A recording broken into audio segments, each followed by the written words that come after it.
കൽക്കി. അങ്ങനെ ഞാൻ കൽക്കി എന്ന് പറയുന്ന സിനിമ കണ്ടിരിക്കുകയാണ്. ഇത് ആ സിനിമയുടെ ഒരു റിവ്യൂ ആയിട്ട് കണക്കാക്കണ്ട, എനിക്ക് കുറച്ച് നന്ദി പറയാനുണ്ട്. അതാണ് ഞാൻ ഈ ഒരു വീഡിയോയിലൂടെ ഉദ്ദേശിക്കുന്നത്.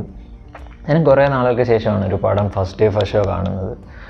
അങ്ങനെ ഒരു എനിക്കങ്ങനെ ഫസ്റ്റ് ഡേ ഫസ്റ്റ് ഷോ കാണണമെന്നുള്ളൊരു നിലപാടുള്ള ആളല്ല ഞാൻ. പക്ഷേ ഈ ഒരു പടം അങ്ങനെ എക്സ്പീരിയൻസ് ചെയ്യണമെന്നൊരാഗ്രഹം ഉണ്ടായിരുന്നു, അത് നടന്നു. എന്താ ഒരു സിനിമ, എന്ത് സിനിമ! ആദ്യം പറഞ്ഞ നന്ദിയെന്ന് വെച്ചാൽ നാഗശ്വിനോടാണ്. Thank you so much. ഇതുപോലൊരു സിനിമ എക്സിക്യൂട്ട് ചെയ്തതിന് താങ്ക് യു. നിങ്ങൾ എപ്പോഴെങ്കിലും ഞാൻ നേരിട്ട് കാണുമോ എന്നറിയത്തില്ല, അന്നേരവും എനിക്ക് പറയാനുള്ളത് ഇത് തന്നെയാണ്. ഈ ഒരു സിനിമ എടുത്തതിനായിരിക്കും ഞാൻ താങ്കളോട് നന്ദി പറയുന്നത്. ഞാനിപ്പോഴും ആ ഒരു വേൾഡിൽ നിൽക്കുകയാണ്. എന്താ പറയേണ്ടതെന്ന് എനിക്കറിയത്തില്ല. ആക്ച്വലി ഞാനൊരു റിവ്യൂ ചെയ്യുന്ന ഒരാളല്ല, ബട്ട് ഇതിനെ റിവ്യൂ ആയിട്ട് കാണണ്ട. എനിക്ക് അദ്ദേഹത്തിനോട് പറയണമെന്ന് തോന്നിയ കുറച്ച് കാര്യങ്ങളാണ്. പിന്നെ അതോടൊപ്പം അതിൻ്റെ പ്രൊഡക്ഷൻ ടീം, ആക്ച്വലി അദ്ദേഹത്തിൻ്റെ വൈഫിൻ്റെ അനിയത്തിയും ചേച്ചിയും എന്താണ്, അവരാണ് അത് പ്രൊഡ്യൂസ് ചെയ്തിരിക്കുന്നത്. എനിക്ക് തോന്നുന്നു അദ്ദേഹത്തിനെ അതുപോലെ അറിയാവുന്നതുകൊണ്ടാണ് എന്ത് സ്പെൻഡ് ചെയ്യണമെന്ന് അവർക്ക് കറക്റ്റായിട്ട് അറിയാവുന്നിരിക്കും. ബട്ട് ഒരു പടം സ്പെൻഡ് ചെയ്യുന്നതിനകത്തല്ല കാര്യം, നമ്മൾ റീസെൻ്റ്ലി ഉള്ള സിനിമകളൊക്കെ കണ്ടിട്ടുള്ളത് മനസ്സിലായതാണ്. പക്ഷേ കറക്റ്റ് വിഷനുള്ള ആൾക്ക് കറക്റ്റായിട്ട് പൈസ കൊടുത്താൽ അതെങ്ങനെ എക്സിക്യൂട്ട് ചെയ്യുമെന്ന് ഈ പടമാണ് എക്സാമ്പിൾ. എന്താ പറയുക, മഹാഭാരതം എന്ന് പറയുന്ന പടം ഇന്ത്യയിൽ ആരെങ്കിലും ഡയറക്റ്റ് ചെയ്യുകയാണ്, ഒരു സിനിമയാക്കി അത് ഡയറക്റ്റ് ചെയ്യുകയാണെങ്കിൽ അതൊരു എസ് രാജമൗലി പടമായിരിക്കുമെന്നാണ് ഞാൻ വിശ്വസിച്ചുകൊണ്ടിരുന്നത്. അങ്ങനെ തന്നെ ആകണമെന്നായിരുന്നു എൻ്റെ ആഗ്രഹം. പക്ഷേ ഈ ഒരു മൊമെൻ്റ് മുതൽ അത് മാറി. Mahabharatam A film by Nag Ashwin, അത് കാണണമെന്നാണ് എൻ്റെ ആഗ്രഹം. അതിൻ്റെ കാരണം എന്താണ് നിങ്ങൾ ഈ സിനിമ കാണുമ്പോൾ നിങ്ങൾക്ക് മനസ്സിലാവും. പിന്നീടുള്ള ഇതിൻ്റെ കാസ്റ്റിനോടാണ് പറയാനുള്ളത്. ഇതിൻ്റെ ഒരു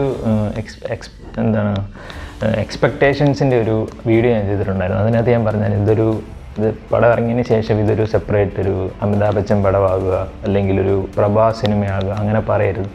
ബട്ട് അങ്ങനെയൊന്നുമല്ല, ഇത് ഔട്ട് ആൻഡ് ഔട്ട് ഒരു നാഗശ്വിൻ പടം തന്നെയാണ്. ഇതിൽ അഭിനയിച്ചിരിക്കുന്ന അമിതാഭ് ബച്ചൻ, രമു, പ്രഭാസിനെ പറ്റി പറയണം. ആക്ച്വലി പ്രഭാസിനെ കുറേ നാളുകൾക്ക് ശേഷം ഒരു ഫൺ മൊമെൻറ്റ്, ഞാൻ എക്സ്പെക്റ്റേഷൻ വീഡിയോയിൽ ഞാൻ പറഞ്ഞിട്ടുണ്ടായിരുന്നു, എനിക്ക് അദ്ദേഹത്തിനെ അങ്ങനെ ഒന്ന് കാണണമെന്നുണ്ടായിരുന്നു.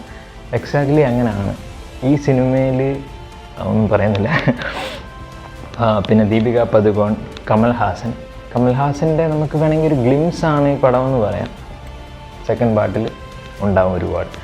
ശോഭന മാം, അന്നാബെന്നിനൊക്കെ ഇമാതിരി ഒരു ഇജാതി ക്യാരക്ടർ.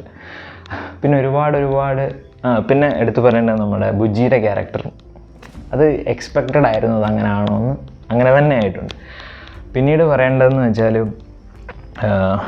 ഇതിൻ്റെ ടെക്നിക്കൽ ടീമിന് സെപ്പറേറ്റ് എനിക്ക് ഒരാളുടെ പേരെടുത്തിട്ട് ഈ ഒരു സാധനം അടിപൊളിയായിരുന്നു, ഇതിന് ഇത്ര പോരാ, അങ്ങനെയൊന്നും പറയാനുള്ള ഒന്നാമത്തെ കാര്യം എനിക്ക് അങ്ങനെ പറയാൻ അറിയില്ല. രണ്ട്, അങ്ങനെ പറയാൻ വേണ്ടിയിട്ടുള്ളൊരു സിറ്റുവേഷൻ അവർ ഒരുക്കിയിട്ടില്ല. VFX നമുക്ക് ഒരുപാട് പേര് എൻ്റെ ഒരു ട്രെയിലറിലൊക്കെ പറഞ്ഞിട്ടുണ്ടായിരുന്നു ഇത് ഇന്ന സിനിമയാണ്, ആ സിനിമയാണ്. നമുക്ക് അതുപോലെ ആ സിനിമ, ഇംഗ്ലീഷ് സിനിമകളുടെ ഒരുപാട് ഇൻസ്പിറേഷൻസ് തോന്നും. പക്ഷെ അതൊന്നും ഒരു വിഷയമുള്ള കാര്യമല്ല. നമ്മൾ ആ സിനിമ കാണാൻ വേണ്ടി ഇരിക്കുമ്പോൾ നമ്മളത് എന്താണോ എക്സ്പീരിയൻസ് ചെയ്യാൻ ആഗ്രഹിക്കുന്നത് അതവിടെ തരുന്നുണ്ട്. അങ്ങനെ ഉണ്ടെങ്കിൽ നമുക്ക് ആ സിനിമയല്ല ഈ സിനിമ അങ്ങനെയൊന്നും ആലോചിക്കാനുള്ള സമയം പോലും അവർ തരുന്നില്ല. പിന്നീട് മ്യൂസിക് മാത്രമാണ് എനിക്കൊരു എന്താ പറയുക, മ്യൂസിക് മോശമാണെന്നല്ല, ബട്ട് അത് ഈ സിനിമയ്ക്ക് ഈ മ്യൂസിക് ആയിരിക്കും വേണ്ടത്, ഈ മ്യൂസിക് കറക്റ്റായിട്ട് തന്നെ തന്നിട്ടുണ്ട്. പിന്നീട് VFXൻ്റെ കാര്യം ഓൾറെഡി പറഞ്ഞ്, എനിക്ക് തോന്നുന്നത് ഇന്ത്യയിലാണോ അത് ചെയ്തതെന്ന് എനിക്കറിയത്തില്ല. പക്ഷേ VFX ടീമിനും ആർട്ട് ടീമിനും എഡിറ്റ് ചെയ്തവർക്കും,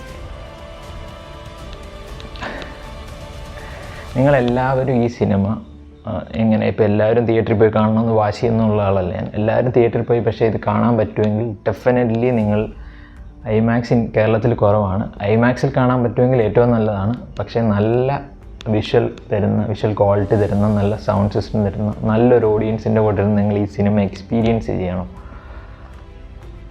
അത് ഭയങ്കരമായി നിങ്ങളെ എന്താ പറയണ്ടേ, ഈ സിനിമ എനിക്ക് തോന്നുന്നു ബാഹുബലി 2, KGF 2 അതൊക്കെയാണ് ഒരു പടം എക്സ്പെക്റ്റ് ചെയ്തത് അല്ലെങ്കിൽ അതിൻ്റെ മുകളിൽ തന്നൊരു പടം.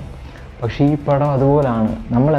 നിങ്ങൾ എന്ത് എക്സ്പെക്റ്റ് ചെയ്യും പടത്തിൽ, അതിൻ്റെ മുകളിലേ ആയിരിക്കത്തുള്ളൂ. ഇതെൻ്റെ പേഴ്സണൽ ഒപ്പീനിയനാണ്. എന്നാൽ പോലും ഞാൻ പറയുകയാണ്, നിങ്ങൾക്ക് അങ്ങനെ നമ്മൾ എക്സ്പെക്റ്റ് ചെയ്തതിൻ്റെ മുകളിൽ ഈ സിനിമ നിന്നായിട്ട് മാത്രമേ നിങ്ങൾക്ക് തോന്നത്തുള്ളൂ. അത്ര ടെക്നിക്കലി ബ്രില്യൻ്റ് ആയുള്ളൊരു പടം, ടെക്നിക്കലി ബ്രില്യൻറ്റ്. അതൊരു മസ്റ്റ് വാച്ച് സിനിമ എന്നല്ല എനിക്ക് പറയാനുള്ളത്, മസ്റ്റ് എക്സ്പീരിയൻസ് സിനിമയാണ്. അപ്പോൾ നിങ്ങളെല്ലാം ഒരുപാട് സർപ്രൈസുകളൊക്കെ ഉണ്ട്, ഒരുപാട് നല്ല മൊമെൻറ്റ്സ് ഉണ്ട് ഈ സിനിമയിൽ, ഒരുപാട് മൊമെൻറ്റ്സ് ഉണ്ട്. അത് നിങ്ങളെല്ലാവരും എക്സ്പീരിയൻസ് ചെയ്യണം മസ്റ്റായിട്ട്. നിങ്ങളെ എന്തായാലും ഈ സിനിമ നിങ്ങൾ കണ്ടിരിക്കണം. നിങ്ങൾ എങ്ങനെ കാണുന്നു എന്നുള്ളതല്ല, എന്തായാലും ഈ സിനിമ ഇത് ഇന്ത്യയുടെ അല്ലെങ്കിൽ ഇന്ത്യയിൽ ചെയ്ത ഒരു സിനിമയാണെന്ന് നമുക്ക് അഭിമാനത്തോടു കൂടി പറയാം. കുറേ നാൾക്ക് ശേഷം ഫസ്റ്റ് ഷോ കണ്ടത് ഞാനതിൽ അഭിമാനിക്കുന്നു. നിങ്ങൾ ഈ സിനിമ കാണുക, അതിൻ്റെ അഭിപ്രായം. ഒരുപാട് സ്പോയിലേഴ്സ് തരാൻ ചാൻസ് ഉള്ളൊരു പടമായതുകൊണ്ട് ഇതാരും കമൻറ്റിലൊന്നും വന്നിട്ട് ഇന്ന ആൾ കൊള്ളായിരുന്നു, ഇന്ന ആൾ കൊള്ളാം അങ്ങനെയൊന്നും പറയരുത്.